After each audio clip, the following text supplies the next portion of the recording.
वहाँ वैक्यूम बनता है, एक स्पेस क्रिएट होती है। उस स्पेस क्रिएट के अंदर डार्क मैटर का गोला बनता है, उसमें कैनाल बनती है, फिर हॉट रिएक्शन स्टार्ट होता है और रेडिएशंस निकलते हैं। तो ये रेडिएशंस क्वासार के रेडिएशंस हैं जो हजारों गैलेक्सी जितने हैं। तो वहाँ ऐसी क्या प्रतिक्रिया हो रही है कि जो रेडिएशन निकल रहे हैं वहाँ पे क्रिएशन हो रहा है, creation of matter, creation of matter हो रहा है वहाँ पे। तो हाइड्रोजन क्लाउड निकलते हैं, हाइड्रोजन क्लाउड जो है फिर वो गैलेक्सी बनाते हैं। तो क्वासार को समझने के लिए उसकी प्रॉपर्टी है ऑफ एंड ऑन, उसकी प्रॉपर्टी है ऑफ एंड ऑन। तो जब रेडिएशन निकलेंगे तो वहाँ पे वाइट, और जब रेडिएशन नहीं निकलेंगे तो वहाँ पे ब्लैक। तो वो जो है क्वासार है, M87 जो है क्वासार है। तो उसको जो है ब्लैक होल से मत जोड़िए, हॉकिंग रेडिएशन ब्लैक स्टार से उसको मत जोड़िए। तो इसलिए जब भी आप क्वासार के बारे में समझना चाहते हैं तो पहले प्रॉपर्टीज ऑफ द क्वासार को समझिए। क्वासार जो है वो एक स्पेशलाइज्ड सेलेस्टियल बॉडी है, स्पेशलाइज्ड सेलेस्टियल बॉडी, और उसमें जितना भी रेडिएशन निकल रहा है ऐसा रेडिएशन कहीं से भी किसी भी गैलेक्सी से नहीं निकल सकता है। इसलिए वो एक्टिव न्यूक्लियर गैलेक्सी भी नहीं है, वो ब्लैक स्टार भी नहीं है, और वो black hole, so called black hole भी नहीं है। तो इसलिए जो क्वासार है उसको समझने के लिए नया मॉडल ऑफ द यूनिवर्स बनाया गया है। नया मॉडल ऑफ द यूनिवर्स जो है वो हॉयल-डालेकर यूनिवर्स है। इन लोगों ने क्वासार पे एक थ्योरी बनाई है, continuous question theory. They हॉयल-डालेकर think that new matter is being created by इम्प्लोशन from the quasi-centre object. तो huge luminosity and radio emission of quasi star,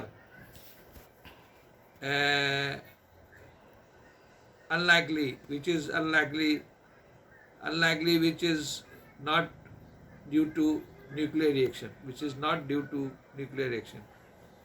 तो वहाँ पे स्टार का न्यूक्लियर रिएक्शन नहीं हो रहा है, वहाँ पे एक क्रिएशन फिजिक्स हो रही है जो कि गॉड पार्टिकल कर रहे हैं। तो वहाँ पे माइंड से क्रिएशन हो रहा है।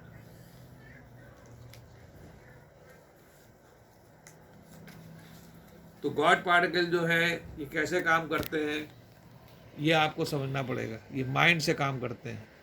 तो माइंड की साइंस जानने के लिए ज़रूरी है कि आप माइंड के बारे में जानें। ये माइंड का डायग्राम है। तो जब एटॉमिक जेनेटिक्स पढ़ाई जाएगी तो माइंड के बारे में बताया जाएगा। तो आज हमने देखा कि क्वासार जो है M87 की दो फोटो हैं, M87 की दो फोटो हैं। एक फ़ोटो के अंदर ब्लैक स्पॉट है और एक फ़ोटो के अंदर वाइट है। तो ये on and off property of quasar है। जब क्वासार ऑन होता है तो वहाँ पे वाइट आ जाएगा, और जब क्वासार ऑफ होगा तो वहाँ पे ब्लैक आएगा। तो ये ध्यान रखिए कि जो मैसिव ब्लैक स्टार है वो M87 नहीं है। M87 एक अलग क्वासार है, और सेजिटेरियस है, ब्लैक मैसिव स्टार है। तो जो यूनिवर्स है उसको देखने के लिए, जो भी यूनिवर्स को देखने के लिए तीन चीज़ों का ज्ञान होना जरूरी है। गॉड पार्टिकल का ज्ञान हो, माइंड का ज्ञान हो, नया मॉडल ऑफ यूनिवर्स का ज्ञान हो, और high centre of the universe का ज्ञान हो। क्योंकि सारी डिज़ाइनिंग, सारी ट्यूनिंग इन्होंने करी है। तो हमने ये पाया कि हॉकिंग रेडिएशंस का जो ओरिजिन है, जो हॉकिंग साहब ने बताया, वो गलत है। और जो सेजिटेरियस ए है वो उसका काम है स्कैवेंजिंग। जितने भी ब्लैक स्टार्स हैं सबका काम स्कैवेंजिंग है, और ब्लैक स्टार का भी एंड होता है। तो वो कोलाइड करके ग्रिप्टॉन रिलीज़ करते हैं, क्योंकि न्यूट्रॉन स्टार क्वार्क के बने हैं। क्वार्क जो है वो एनर्जाइज ग्रिप्टॉन और हिग बोसॉन का बना है। तो हिग बोसॉन ये energy pool of the universe से चले जाते हैं, एनर्जाइज ग्रिप्टॉन रिलीज़ होते हैं, जो कि लीगो द्वारा डिटेक्ट होते हैं, तो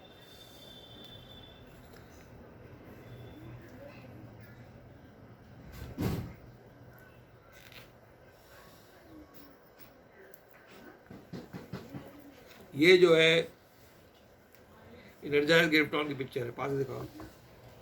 इसके रेड वाला जो है ये प्राइमरी बोसॉन है, energy pool of the universe. तो जितने हिग्स हैं वो प्राइमरी बोसॉन बन के एनर्जाइज ग्रिप्टॉन के अंदर चले जाते हैं, ये हिग्स है। फिर एनर्जाइज ग्रिप्टॉन ये रिलीज़ होते हैं, ये जो हैं लीगो द्वारा डिटेक्ट होते हैं। तो कहने का मतलब ये है कि दो गॉड पार्टिकल प्राइमरी फर्मियन बनाते हैं, प्राइमरी फर्मियन से एनर्जाइज ग्रिप्टॉन बनता है। एक गॉड पार्टिकल प्राइमरी बोसॉन बनाता है, फिर वहाँ से हिग्स बनता है, और हिग्स और एनर्जाइज ग्रिप्टॉन मिलकर लेप्टोक्वार्क बनाते हैं। हिग्स, तो कहने का मतलब ये है कि जो एनिलेशन और मेटलाइजेशन होता है उसके अंदर जब एक इलेक्ट्रॉन पॉजिट्रॉन जब एनिलेट होता है तो वो अपने छोटे फंडामेंटल हिग्स और एनर्जाइज ग्रिप्टॉन टूटता है और एक फोटोन रिलीज करता है। उसके बाद फिर ये यूनाइट करके दोबारा जो है इलेक्ट्रॉन पॉजिट्रॉन बनाते हैं। तो एनिलेशन और मेटलाइजेशन का जो प्रतिक्रिया है ये माइंड से होती है। एनिलेशन और मेटलाइजेशन की प्रतिक्रिया माइंड से होती है। तो माइंड को समझिए, तो जब माइंड को आप समझेंगे तो आप कोसार को और हॉकिंस रेडिएशन को समझ जाएंगे। तो ये जानने के लिए ये है साइंस गॉड यूनिवर्स प्रेयर। नई साइंस आई है, divine mechanics.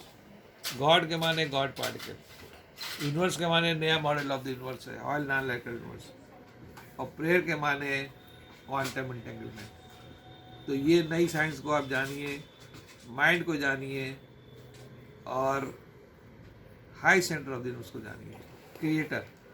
Creator Lord Shiva है, ये उनकी तस्वीर है जो टेलीपोर्ट हुई है। और ये क्रिएटर जो हैं इनको पहचानिए, बगैर क्रिएटर के क्रिएशन नहीं हो सकता। और इनका जो है फोटो डिपिक्शन ये है, ये टैग्यान कण का फोटो डिपिक्शन है। एक टैग्यान कण मेल गॉड पार्टिकल है, और फीमेल्स के माने हैं बहुत सारे एनर्जी बेसिक बिल्डिंग ब्लॉक। तो ये टैग्यान का कण है, एक टैग्यान कण high centre of the universe बना। उसने जो सोचा, उसने वो चीज़ दूसरे बेसिक ब्लॉक को फीड करी जब अराउजल हुआ, और उसके बाद क्रिएशन ऑफ द यूनिवर्स हुआ। तो जो भी फाइन ट्यूनिंग है इन्हीं की फ़ोटो ये टेलीपोर्ट होके ये बर्फ़ के शिवलिंग में आई है, इन्हीं की फ़ोटो टेलीपोर्ट होके बर्फ़ की शिवलिंग में आई है। तो ये टेलीपोर्टेशन इनकी पावर है, जो गॉड पार्टिकल की एक पावर है टेलीपोर्टेशन, ये पावर हम लोग के पास नहीं है। तो नया मॉडल ऑफ द यूनिवर्स जब आप सीखेंगे तो गॉड पार्टिकल की जो प्रॉपर्टीज़ है, करीब 27 प्रॉपर्टीज़ है गॉड पार्टिकल की, वो सब आप जब जानेंगे तब आपको पता चलेगा कि हमारा यूनिवर्स फिजिकल नहीं है, ये डिवाइन यूनिवर्स है। डिवाइन यूनिवर्स जो होता है ये बेसिक बिल्डिंग ब्लॉक के ऊपर माइंड पाया जाता है, उससे होता है।